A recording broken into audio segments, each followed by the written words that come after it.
Assalamualaikum warahmatullahi wabarakatuh. Hai guys, hari ini luar biasa. Saya turun lagi ke rumah salah seorang mitra saya di Kota Padang. Dia melakukan pemupukan untuk pokatnya. Masya Allah, ini sudah yang kedua kali ya saya kesini. Yang dulu waktu kemarin dia mau menebang pohon pokat, tapi ternyata dicobanya pakai slow release. Hasilnya luar biasa, satu pokat bisa sampai 1 kilo lebih. Dan hari ini kembali terjadi hal yang sama. Yuk kita lihat dulu pohonnya. Tadi dia baru habis panen. Lihat dulu, nah itu pohonnya.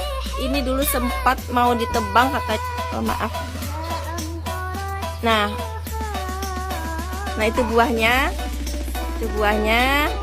dan kita lihat lagi. Ini hasilnya, tara nih, Rosita. Masya Allah. Coba tah, itu berapa? 1 kilo 1 on. 1 kilo 1 on, satu pokat ya. Masya Allah. Coba lihat nih teman-teman, ini aplikasi dari pupuk Best Farming ya, Pilau Slow Release, dan sebelumnya